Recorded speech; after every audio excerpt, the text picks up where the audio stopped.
Agents and their clients are always trying to figure out why they can't find the perfect home.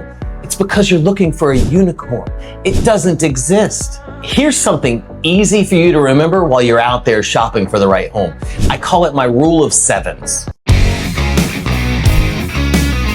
Everybody is looking for a home that they can't afford. We all want something a little nicer than we can really afford. But I've got a way to help you kind of put this into perspective and come out with the best possible investment. So if you're working on a budget, which most of us are, there are some things that you're going to need to consider. When we start looking, a lot of us are looking for the biggest, most beautiful house that we can find, right?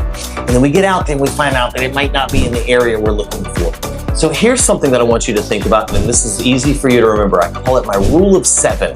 All right, when you're searching for a home, there are three things that make up the value of the home: the size, the condition, and we all know about real estate, location, location, location, right?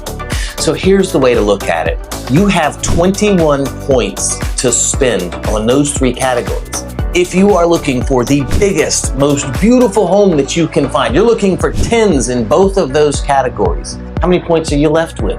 1 for your location. That is how people end up with a bad investment. Now, the way to make money in this business is to settle down a little bit, to look for, tolerable. It may not be exactly everything that you want, but keep in mind, this is an investment. This is not our forever home. When we have an endless budget, we're gonna go find our forever home. How do we get that endless budget? By making wise investments along the way. So great investment is gonna be to look for 7 in each of those categories. If you can find a 7 in the size, something that is, good enough. Man, I love bigger, but this is good enough to suffice. Something that is a 7 in the condition. Could use a few updates, could use some things. I could do some projects over time, some weekend projects. Not a major rehab project, right? But something that could just use a few things here or there. That's the kind of condition we want.